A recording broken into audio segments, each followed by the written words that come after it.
দর্শক, সবশেষ পরিস্থিতি জানাতে কুয়েট থেকে যোগ দিচ্ছেন সহকর্মী ইয়াসিন আরাফাত। ইয়াসিন, কবে থেকে ক্লাস পরীক্ষা নিয়মিত হতে পারে এ বিষয়ে কোনো সিদ্ধান্ত হয়েছে কি? শিক্ষকরা কি বলছেন?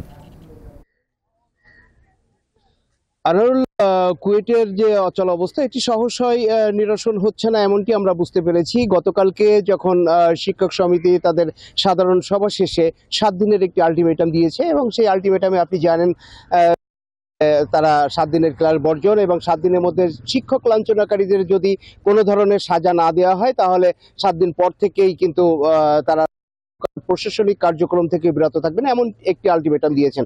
এবং বর্তমান যে অন্তর্বর্তীকালীন উপাচার্য রয়েছেন প্রফেসর ডক্টর মোহাম্মদ হযরত আলী, তিনি কিন্তু শিক্ষক শিক্ষার্থী সকলের সঙ্গে বারংবার মিটিং করেছেন। আমরা কর্মচারীদের সঙ্গে উপাচার্যকে মিটিং করতে দেখেছি ক্যাম্পাস করবার জন্য।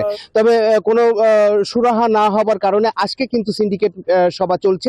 এখনো কিন্তু ক্যাম্পাসে সিন্ডিকেট সভা চলছে। আমরা যতটুকু জানতে পেরেছি যে সিন্ডিকেট সভা প্রায় শেষের দিকে, কিন্তু এর মাঝখানেই এই সিন্ডিকেট সভার মধ্য দিয়ে হয়তো একটি অচল অবস্থার নিরসন হবে এমনটি আশা করা হচ্ছে।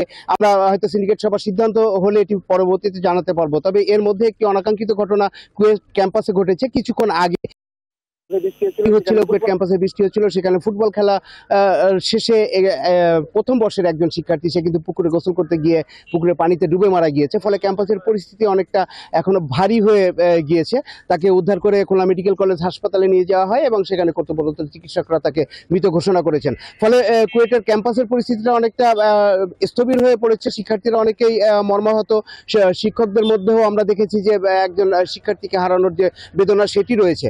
তবে শিক্ষকরা যেটি বলেছেন, কিছুক্ষণ আগে কথা বলছিলাম যারা সিনেট সদস্য নয় এমন শিক্ষকরাও আশা করছেন যে খুব দ্রুততম সময়ের মধ্যে হয়তো সিনেটের সভা থেকে একটি ভালো সিদ্ধান্ত আসতে পারে এবং শিক্ষক শিক্ষার্থী সকলে মিলে হয়তো এই পরিস্থিতিটাকে উত্তরণের জায়গায় নিয়ে যাওয়ার একটি প্রক্রিয়া। কারণ যে গত 74 দিনের যে দীর্ঘ প্রক্রিয়াতে কুয়েট ক্যাম্পাস বন্ধ রয়েছে, এত কুয়েট ক্যাম্পাস এস্টাবলিশড হবার পর থেকে এখনো পর্যন্ত এত লম্বা সময় কিন্তু কোনো কারণেই ক্যাম্পাস বন্ধ থাকেনি।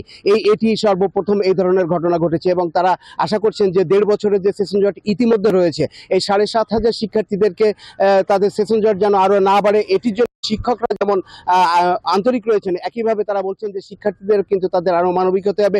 শিক্ষকদের প্রতি যে শ্রদ্ধার যে জায়গাটি, সেই জায়গাটিতে তারা যেখান থেকে পদস্খলন ঘটেছে সেই জায়গা থেকে তাদের উত্তরণ করে তাদের কিন্তু শিক্ষকদের যথাযথ মর্যাদা দিতে হবে এবং এই জন্য শিক্ষক লাঞ্ছনাকারী যারা ছিলেন তাদের যেন